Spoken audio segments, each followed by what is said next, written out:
زاہد حسین سوال کر رہے ہیں، یہ کہہ رہے ہیں اگر کوئی شخص ذہنی مرض میں مبتلا ہے تو اس کے لیے نماز کے معاملات کا کیا حکم ہوگا؟ اب ذہنی مرض کس طرح کا؟ ایک تو ہوتا ہے کہ جنون، یعنی پورا پورا پاگل. تو پورا پاگل یہ ہوتا ہے کہ جیسے بے سبب گالیاں نکالے، پتھراؤ کرے، جس کو ہوش ہی نہیں ہوتا بولنے کا، نہ کھانے کا، نہ پہننے کا. تو اگر واقعی ایسا پاگل ہے جس کو مجنون بولتے ہیں، جو کتابوں میں لکھا تھا مجنون، تو مجنون سے مراد یہی ہوتا ہے ایسا پاگل.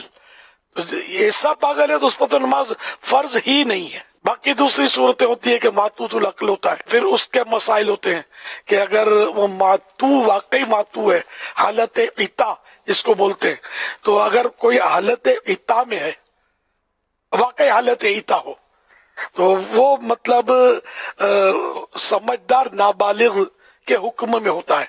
تو بہرحال ہے کہ وہ کیسا پاگل ہے، کیسی اس کی ذہنی کیفیت ہے، وہ کسی مفتی سے بیان کر کے یا اس کو ملا کر ہی اس کا طے کرنا چاہیے. فرض نماز ہوتی ہو اس پر، اور یہ کہ دل کو منا لیا جائے کہ اس کو فرض نہیں ہے تو پگلا تو ہی ہے.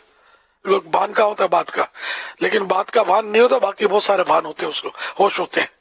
تو یوں خالی منہ سے پگلا یا پاگل بولنے سے کوئی پاگل نہیں ہو جاتا.